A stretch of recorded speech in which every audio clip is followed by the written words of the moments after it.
L'amour est la drogue la plus puissante capable de transformer une personne sensée en un fanatique aveugle prêt à justifier n'importe quelle absurdité. Il pousse à croire ce qui n'existe pas et à fermer les yeux avec délice sur des signaux d'alarme évidents qui non seulement clignotent à l'horizon, mais vous giflent déjà. Mais que se passe-t-il si derrière les belles paroles et les regards tendres se cache quelque chose de plus qu'un simple mauvais caractère? Et si ce n'était pas de simples mots, mais comme le dirait Carl Jung, la voix de l'ombre, ces parties refoulées et inconscientes de la personnalité qui ont pris le pouvoir. Dans cet épisode, nous n'allons pas distribuer de conseils banals. Nous allons creuser plus profondément. Nous allons analyser 12 phrases féminines en apparence anodines, mais nous le ferons à travers le prisme de l'analyse jungienne. Nous allons révéler les motifs comportementaux cachés qui transforment une femme en manipulatrice et un homme en ressource. Ce ne sont pas de simples mots, mais des marqueurs verbaux, des signaux mortels après lesquels même l'optimiste le plus épris ne devrait pas seulement réfléchir mais faire demi-tour et fuir sans se retourner. Êtes-vous prêt pour une vérité sans pitié? Au fait, si vous aimez ce genre d'analyse profonde, plutôt que les bavardages superficiels, faites-le nous savoir par un like et un abonnement. Pour vous, c'est un seul clic, mais pour les algorithmes de YouTube, c'est un signal puissant qu'il faut montrer cette vidéo à un plus grand nombre de personnes en quête de réponse. Merci de nous aider à grandir. D'ailleurs, une question pour commencer, histoire de se mettre d'accord.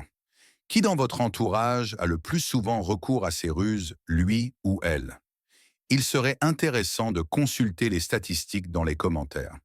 Sans nom, bien sûr, c'est important pour comprendre que le problème n'a pas de genre, même si les manifestations peuvent être différentes. Partie 1. La fausse aux dettes. La psychologie de la phrase « tu dois ». C'est un classique du genre, le fondement éternel et inébranlable de toute manipulation. La phrase « tu dois » n'est pas qu'un mot. C'est une tentative de vous passer un collier mental et de donner la laisse à une autre personne. Dans une relation saine, les gens font des choses l'un pour l'autre, par désir, par amour, par partenariat. Je veux prendre soin de toi. Cela me fait plaisir de te faire des surprises. Nous allons résoudre ce problème ensemble. Sentez-vous la différence? C'est une position de choix, une position de force et de générosité. La phrase « tu dois » change instantanément ce paradigme. Elle fait passer la relation du plan du libre choix à celui de l'esclavage par la dette. On ne vous propose plus de faire, on vous ordonne. Et peu importe sous quelle sauce cela est présenté, un vrai homme doit subvenir aux besoins. Tu dois le faire pour les enfants. Tu l'as voulu toi-même alors, maintenant tu dois. Tout cela est un écran de fumée qui cache une position infantile et égocentrique. Il y a mes désirs et il y a ton devoir de les satisfaire. Du point de vue de Jung derrière cette phrase, se cache souvent une figure paternelle non réalisée dans la vie de la femme ou son propre homme intérieur non développé, son animus. Elle n'est pas capable de s'appuyer sur elle-même. Elle projette donc cette fonction sur son partenaire, lui demandant d'être la colonne vertébrale intérieure qu'elle n'a pas. Elle ne cherche pas un partenaire mais une fonction de parent de sponsor. Et dès que vous acceptez cette dette, vous cessez d'être la personne aimée pour elle et vous vous transformez en un guichet automatique ambulant ou un résolveur de problèmes. Peu importe combien vous donnez, combien vous faites, ce ne sera jamais assez car vous essayez de combler un vide intérieur, sans fond, et non de satisfaire une demande adéquate. Par conséquent, la première et principale défense est le refus total et complet de jouer à ce jeu. À la phrase « tu dois », il n'y a qu'une seule réponse intérieure correcte. Je ne dois rien à personne sauf être fidèle à moi-même et à mes principes. Toute action faite sous la contrainte du devoir n'engendre qu'une irritation sourde et tue l'amour. Rappelez-vous, vous pouvez vouloir, mais vous ne devez pas. Partie 2. La reine de l'anarchie. Le double standard de la phrase « moi je ne dois rien ». Voici l'autre face de la même fausse pièce. Cette phrase va presque toujours de pair avec la précédente, créant le cocktail toxique parfait. Dès que vous accablez par le sentiment de devoir oser demander quelque chose en retour, vous recevez immédiatement un rejet glacial « moi je ne te dois rien ». À cet instant, tout votre monde devrait basculer, car ce n'est pas un simple refus.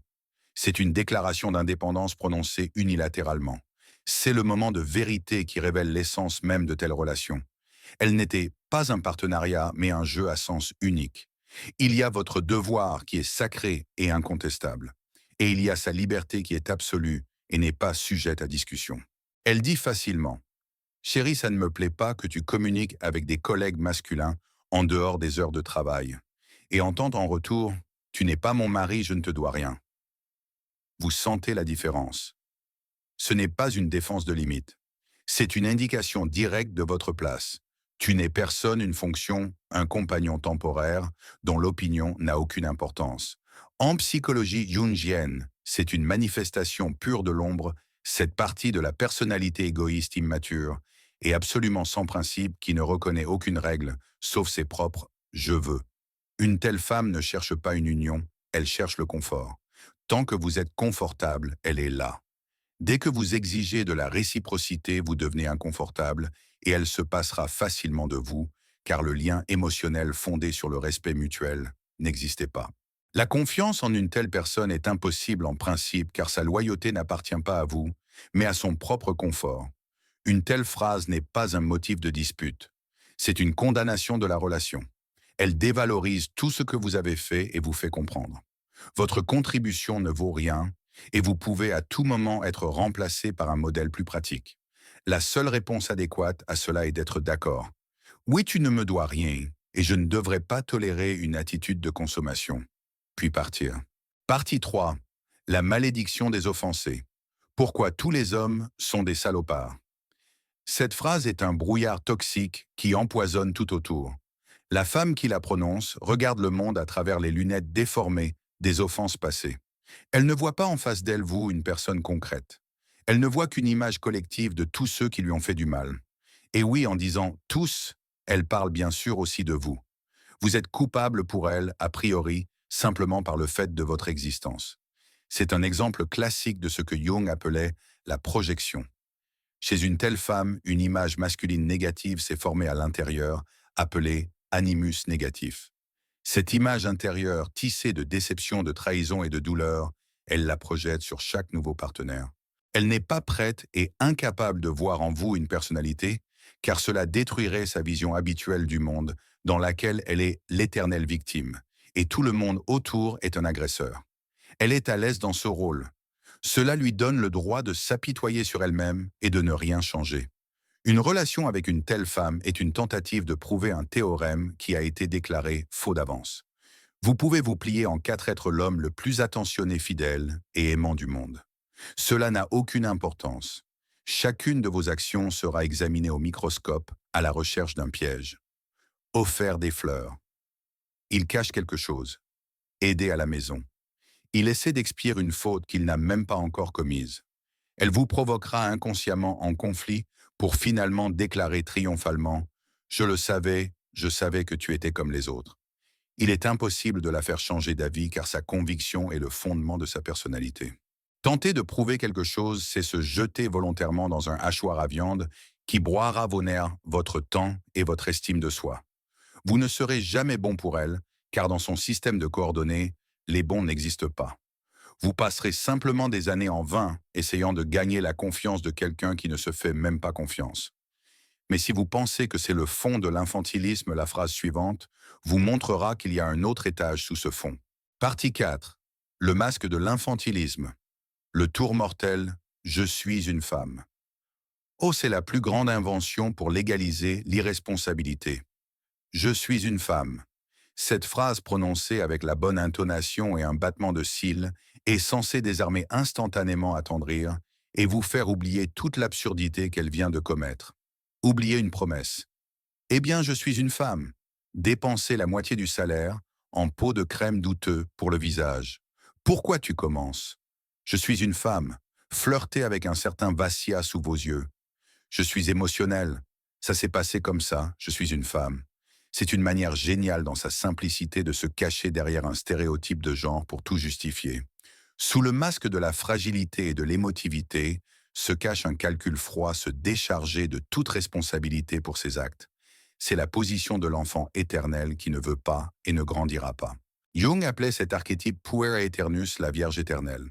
C'est une femme adulte bloquée dans la psychologie d'une petite fille capricieuse qui pense que tout lui est permis simplement par droit de naissance. Et le plus drôle, c'est que cette ruse est considérée comme une prérogative exclusivement féminine. Essayez d'utiliser l'argument miroir. Dites en réponse à son hystérie: Chérie, je suis un homme. Et nous les hommes sommes polygames par nature. Alors je vais peut-être aller faire plus ample connaissance avec ton ami. Eh bien quoi? Je suis un homme. Cela semble absurde, mais ces déclarations sont absolument équivalentes dans leur essence. C'est un renoncement à la responsabilité personnelle au profit d'une justification biologique primitive. Et l'apogée de ce théâtre de l'absurde, c'est quand une femme de près de 40 ans se dit « Petite fille, je suis une petite fille, je ne veux rien décider, je veux des robes. » Ce n'est pas seulement de l'infantilisme, c'est déjà un tableau clinique. Une femme qui se cache derrière le masque de la petite fille ou de la femme pour faire des bêtises n'est pas une femme. C'est une manipulatrice qui a trouvé un moyen très commode de vivre à vos crochets, de prendre vos décisions et de n'en assumer aucune responsabilité. Ce n'est pas mignon, c'est dangereux. Partie 5. Le chantage émotionnel. Comment fonctionne le piège? Si tu m'aimes alors. Cette phrase est un véritable poison à action lente. Elle ne frappe pas la logique, mais le cœur même transformant le sentiment le plus lumineux, l'amour en monnaie d'échange et en instrument de chantage. Si tu m'aimes vraiment, tu m'épouseras. Si tu m'aimais, tu m'emmènerais à la mer. Si tu m'aimais, tu l'aurais deviné toi-même. Il n'y a pas un gramme d'amour dans ces constructions. C'est un ultimatum froid et calculateur. On vous met dans une position perdante. Soit vous faites ce que je veux et ainsi prouvez votre amour, soit vous ne le faites pas et devenez automatiquement un égoïste sans cœur qui n'a jamais aimé. Il n'y a pas d'option de retraite. Vos propres désirs, possibilités, plans, problèmes, tout cela est annulé. Seul son « je veux » existe et il devient la seule mesure de votre amour. Du point de vue de la psychologie, c'est l'une des manipulations les plus destructrices. Elle crée chez l'homme un sentiment constant de culpabilité et d'anxiété. Il est obligé de prouver constamment ses sentiments, comme s'il était un accusé dans un procès éternel. Et plus il prouve, plus on lui demande. Aujourd'hui, la mère demain, une nouvelle voiture après-demain, renoncer à communiquer avec ses amis. L'appétit du maître chanteur augmente proportionnellement à votre volonté de faire des concessions. C'est un tonneau des Danaïdes qu'il est impossible de remplir. Une telle femme ne cherche pas votre amour. Elle cherche le pouvoir sur vous. Elle n'a pas besoin de vos sentiments, mais de votre soumission qu'elle obtient en jouant sur votre peur de perdre cet amour. Le véritable amour n'exige pas de preuves. Il se manifeste par des actions faites volontairement. Il dit « Je comprends que tu es fatigué, reportons le voyage » ou « Ton opinion est importante pour moi ». Mais le chantage dit « Tes sentiments sont nuls, mes désirs sont tout ». Dès que vous entendez « Si tu aimes », sachez qu'on n'essaie pas de vous cajoler, mais de vous prendre en otage. Partie 6. Le coup porté à l'estime de soi. La dévalorisation par la phrase « Je m'en sortirai sans toi ». Cette phrase lancée au milieu d'une dispute ou en réponse à votre tentative d'aider sonne comme un coup de feu. Elle peut se masquer sous différentes formules. Je vais tout régler moi-même. Ne t'en mêle pas. Je sais mieux. Je n'ai pas besoin de toi pour ça. Mais l'essence est la même, une dévalorisation totale de vous, en tant que partenaire, en tant qu'homme, en tant que personne. En un instant, tout ce que vous avez fait et ce que vous avez signifié se transforme en poussière. C'est une déclaration démonstrative de sa propre autosuffisance, qui est en fait un appel à l'aide de son orgueil blessé. Elle a besoin de montrer quelle est votre place. Elle a besoin de prouver d'abord à elle-même qu'elle est forte et indépendante et que vous n'êtes qu'une option dans sa vie à laquelle il est facile de renoncer. C'est une frappe préventive. Elle vous humilie pour que vous n'ayez pas le temps, comme elle le pense, de l'humilier. Elle vous met à la porte en parole pour ne pas se retrouver dehors en réalité. Carl Jung aurait dit que c'est un mécanisme de défense par hypercompensation. Derrière cette force et cette indépendance ostentatoire se cache presque toujours une insécurité colossale et la peur d'être abandonnée. Une personne qui a vraiment confiance en elle et est autosuffisante n'a pas besoin de le crier constamment et d'humilier son partenaire. Elle vit simplement ainsi. Et quand cela devient une arme dans une dispute, cela témoigne toujours d'une profonde faiblesse intérieure et de la peur. Bien sûr, le plus souvent, ce n'est qu'une manipulation, un bluff. Mais même si ce n'est pas dit sérieusement, le simple fait de prononcer de tels mots témoigne d'un manque de respect élémentaire et de compréhension de ce que sont la famille et le partenariat. On ne parle pas ainsi à ceux qu'on aime. On dit à ceux qu'on aime, nous nous en sortirons ensemble. Ta maison est là où je suis toujours de ton côté. Et la phrase « je m'en sortirai sans toi » est en fait une déclaration de sortie d'équipe et elle doit être prise très au sérieux. Un instant d'attention. Si vous avez regardé jusqu'à ce point et qu'au moins une fois vous vous êtes dit « Zut, c'est moi », mettez un simple plus dans les commentaires. Voyons combien nous sommes ici. Partie 7. Le mythe du vrai homme. Comment on fait de vous un poney de cirque? Voici l'artillerie lourde. Cette manipulation frappe le fondement même de l'identité masculine, son archétype de guerrier et de protecteur. Un vrai homme aurait fait ça. Un homme vraiment fort n'aurait pas refusé. Ce n'est pas juste une phrase. C'est un défi lancé au visage, une invitation sur un ring où les règles sont établies par elle. Et vous devez prouver votre droit de vous appeler un homme. On vous met au défi en jouant sur votre désir d'être fort, significatif et nécessaire. La femme qui utilise cette technique est une dresseuse habile. Elle voit parfaitement votre ego, votre fierté, votre désir de correspondre à l'idéal, et elle appuie sur ses boutons comme sur des pédales. Elle est sûre que la fierté masculine ne vous permettra pas de refuser et de paraître faible.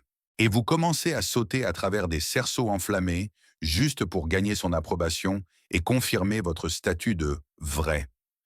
Vous traînez ces problèmes sur vous, résolvez ces tâches, supportez ces caprices, car c'est ce qu'un vrai homme ferait. Du point de vue de Jung, c'est l'exploitation de votre persona, ce masque social que vous portez.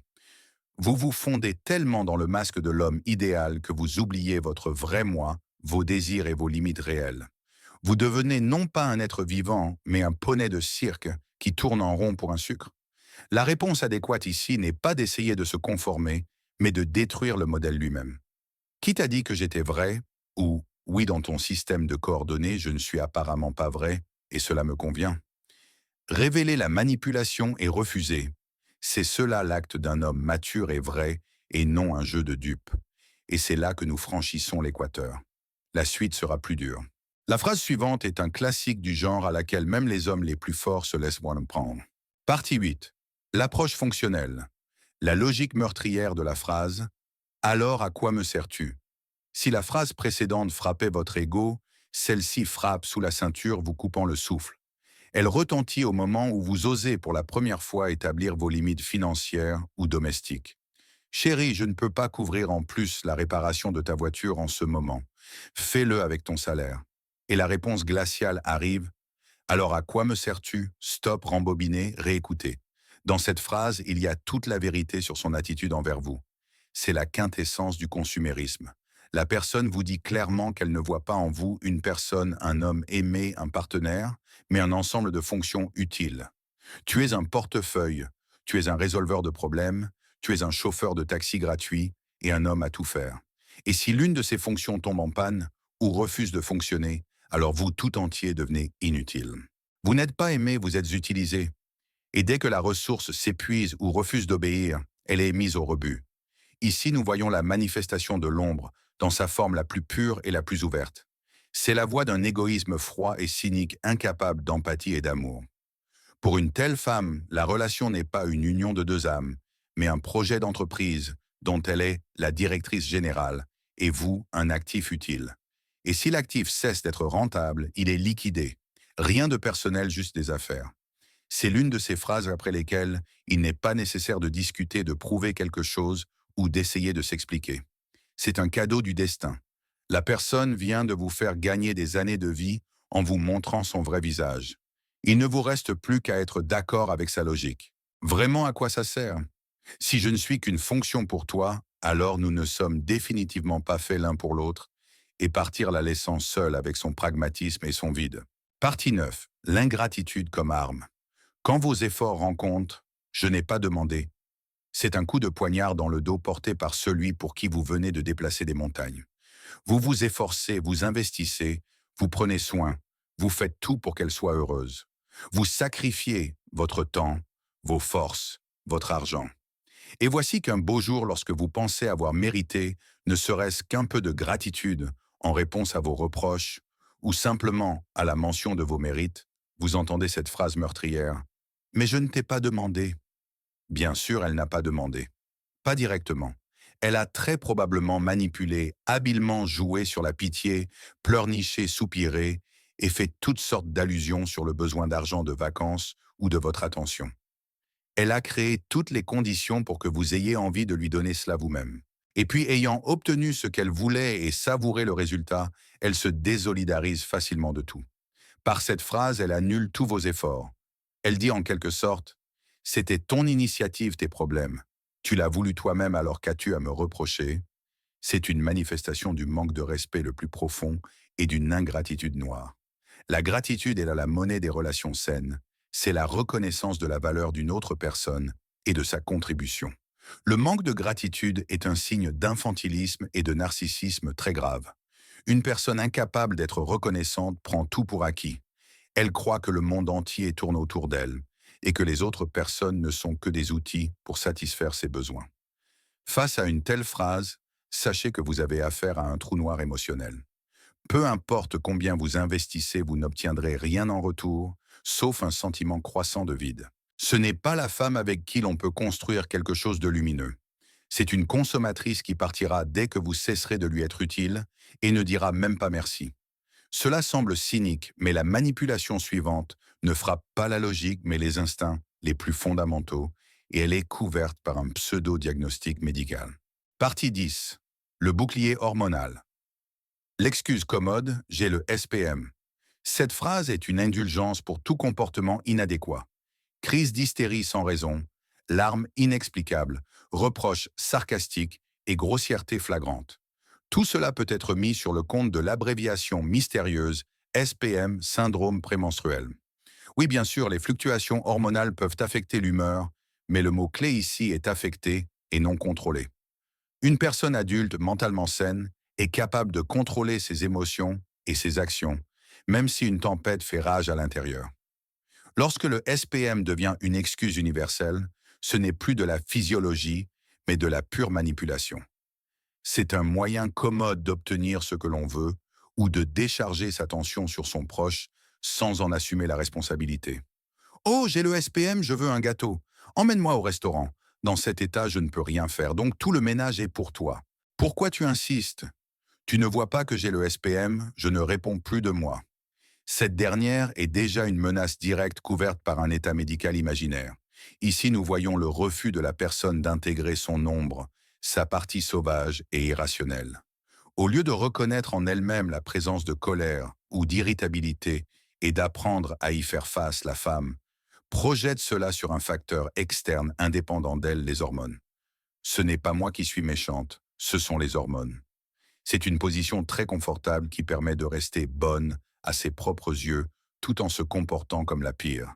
Il ne faut pas dévaloriser les malaises physiques réels, mais il est important de voir la limite. Si une femme dit calmement « Chérie, je ne me sens pas bien aujourd'hui. Je suis très irritable, ne discutons pas de questions importantes aujourd'hui », c'est la position d'un adulte. Mais si elle utilise le SPM comme une massue pour la brandir et tout casser autour d'elle, c'est la position d'une manipulatrice infantile, et il ne faut absolument pas se prêter à ce théâtre.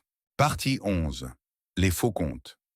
La manipulation par les années passées, c'est l'une des manipulations les plus viles et les plus lourdes, car elle frappe votre passé commun. J'ai gâché mes meilleures années pour toi.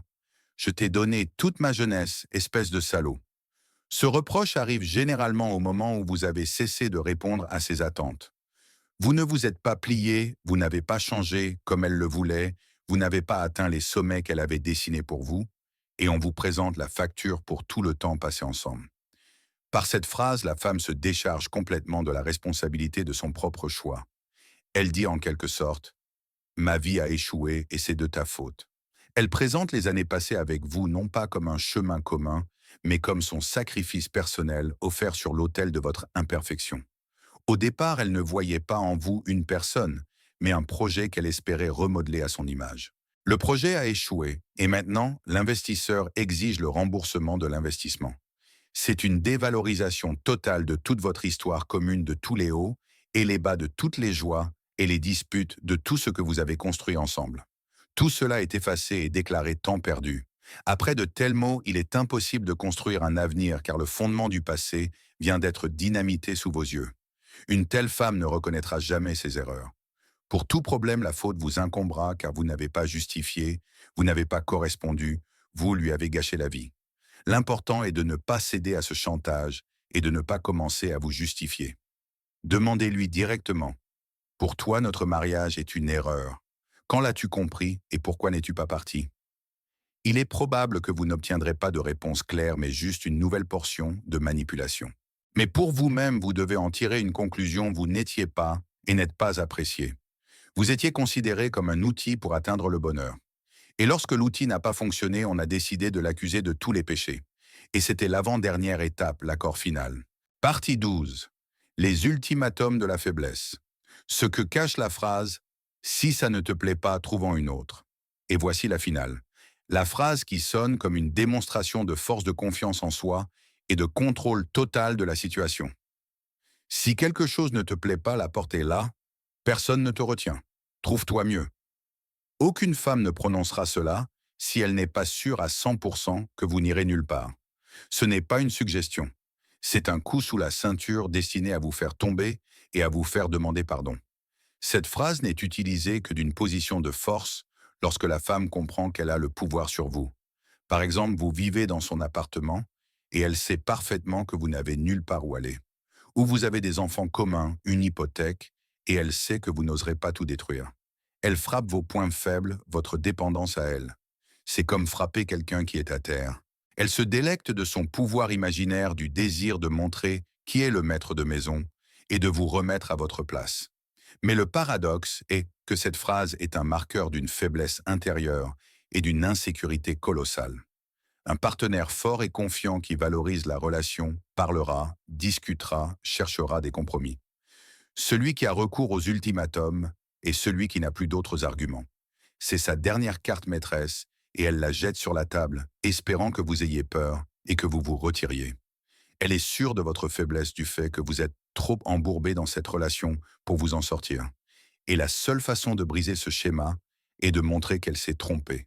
Ne pas faire de scandale, ne pas supplier, mais accepter calmement et fermement ses conditions. Tu as raison, ça ne me plaît vraiment pas, et je vais en trouver une autre. Faire calmement demi-tour et partir. Cela déchirera son idée de vous et de son pouvoir sur vous. Vous n'êtes pas un chat de gouttière qu'on peut tantôt ramasser, tantôt jeter. Vous êtes une personne, et si elle ne l'apprécie pas, alors au diable une telle femme. Conclusion. La partie finale. Et maintenant que les 12 phrases ont été prononcées, il devient extrêmement clair. L'amour n'est pas une raison de perdre la tête et le respect de soi. Si de tels mots ont retenti dans votre vie, ce ne sont pas de simples sonnettes d'alarme. C'est un glas assourdissant qui sonne l'alarme pour votre relation et ce qui est plus important pour votre estime de soi.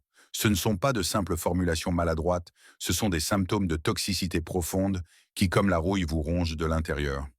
Toutes les relations ne valent pas la peine de s'y accrocher jusqu'au bout. Parfois, la fuite n'est pas de la lâcheté, mais la seule issue juste et raisonnable. Car au-delà de l'horizon de ces liens toxiques, construits sur la manipulation et le consumérisme, il y a un tout autre monde. Un monde où vous serez apprécié, respecté, et où l'on vous dira des mots complètement différents, venant du cœur, et non d'un ego blessé ou de désir infantile. Et maintenant, la question principale qui exige une réponse honnête à soi-même. Laquelle de ces phrases avez-vous non seulement entendue, mais pardonnée, en vous convainquant encore et encore qu'elle ne voulait pas dire cela? Qu'est-ce qui vous a forcé à rester? La peur de la solitude, les obligations financières, l'espoir qu'elle changerait. Maintenant, appuyez sur pause et écrivez votre réponse dans les commentaires. C'est important, non pas pour notre chaîne, mais pour vous, pour formuler et voir votre situation de l'extérieur. Et pour ceux qui traversent la même chose en ce moment.